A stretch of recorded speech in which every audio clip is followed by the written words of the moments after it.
The easiest thing I've done was to get out from under the labels and to live the life that I live. The most difficult thing I've ever done was to believe that I can do it. The difference is that when you don't know what's impacting you, and it's something that's holding you down and you're not aware of it. There are things that when you, in my situation, when you live in a dominant culture that is designed to destroy your sense of self and your belief in yourself, and you have to learn ways in which you can begin to connect with this power that you have within yourself to handle where you are. The key is to be constantly in a perpetual process of discovering the truth of who you are and fighting constantly to look for ways in which you can escape the inner conversation.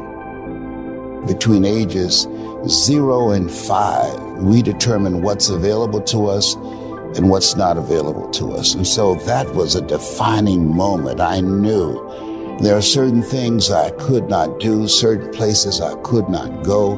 They used to have signs on Miami Beach that said, Jews, dogs, and coloreds not allowed.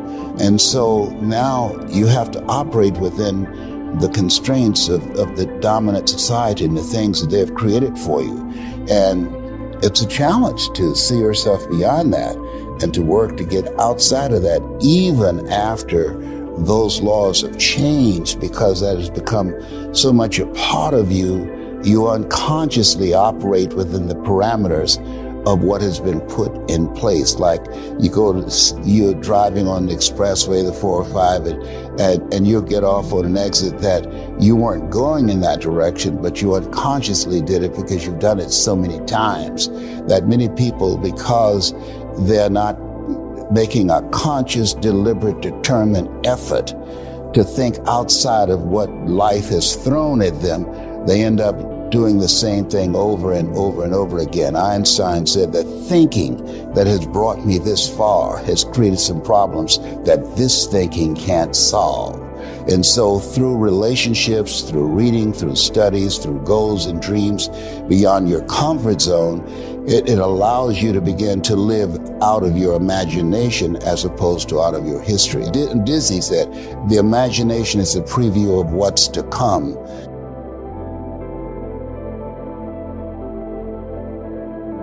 They have to expose themselves to something that will give them a different vision of themselves. And in addition to that, they have to put themselves in a community of what I call OQP, only quality people. A gentleman who dramatically transformed my life. I was a junior at Booker T. Washington High School in Miami, Florida. And I went in his class looking for another friend, and he said, go to the board and work this problem out for me. I said, sir, I can't do that. He said, why not? I said, I'm not one of your students. He said, do it anyhow. And the other kids started laughing, saying, he's Leslie, he's DT. And he said, what's DT? His brother is smart, but he's the dumb twin. And I said, I am, sir. And he came from behind his desk and he pointed at me. He said, don't you ever say that again. Someone's opinion of you does not have to become your reality. And he taught me 3 things. He said, if you want to become successful in life, young man, he said, number 1, you got to change your mindset. He said, you don't get in life what you want, you get in life what you are. Number 2, practice OQP, only quality people. You earn within $2,000 to $3,000 of your closest friends. I found that out. I left all my broke friends. I say, y'all got to go. Because I used to be so broke, I'd pass a bank and trip the alarm, you know? And the 3rd thing he said, develop your communication skills, because once you open your mouth, you tell the world who you are.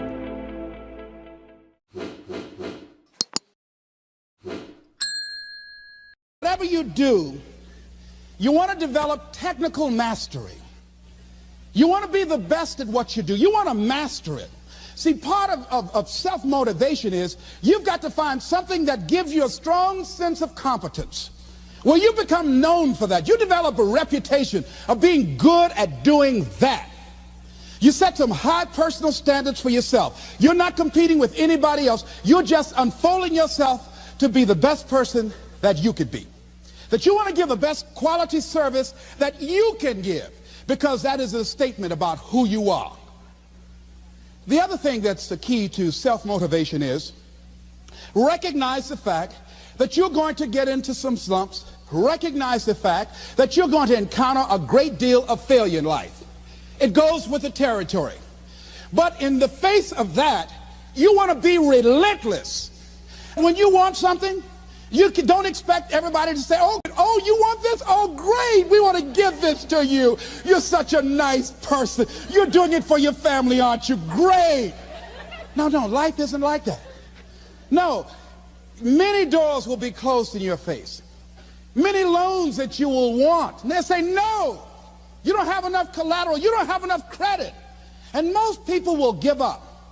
But you've got to decide that I'm going to be fearless. I refuse to be denied.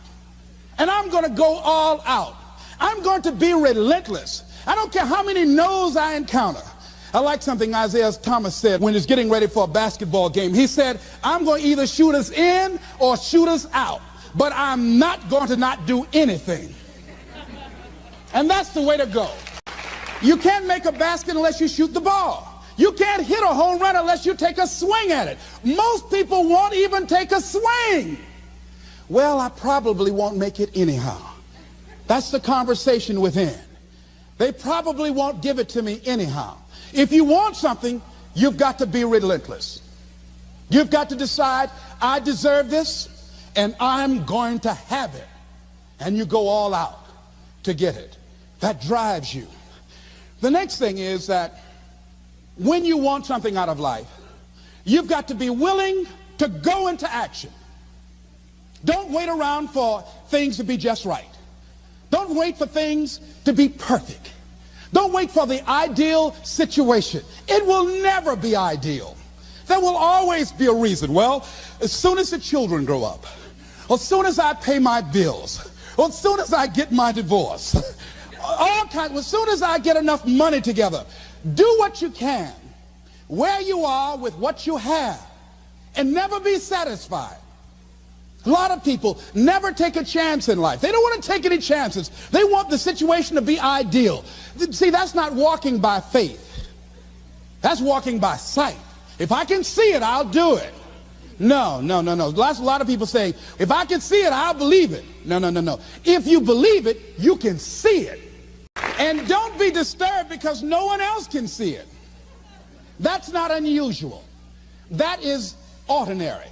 But because you want some different kind of results in your life, you've got to be willing to be unreasonable. If you want unreasonable results in your life, you've got to be willing to be unreasonable. Part of being unreasonable, you don't judge according to appearances. Part of being unreasonable, you can see it because you believe it. That's part of being unreasonable. Part of being unreasonable, you're like Paul who said, you must have the faith to call forth those things that be not as though they were. That's part of being unreasonable. Most people won't do that. Most people say, call me when you get it together. The other thing is that one of the keys to self-motivation that empowers you is that you want to find a cause larger than yourself. Find something that you can contribute to. Find something that you can make a difference because you can. Part of what feeds your larger vision, part of what gives you a reason for being, part of what gives you your life is being able to give something back. Say, I can't afford to give anything. You can't afford not to give. Give your time. Give your talent. If it's nothing, just to go over there and lick envelopes. I don't know exactly what I'm going to do, but I'm going over there. It's part of my tithing in the universe. Once you develop that special sense of mission, and that's what you develop when you're part of a larger cause than yourself, it drives you. You don't need an alarm clock to get up in the morning. You have special power. You'll go places and folk will like to be around you. They will know there's something different about you.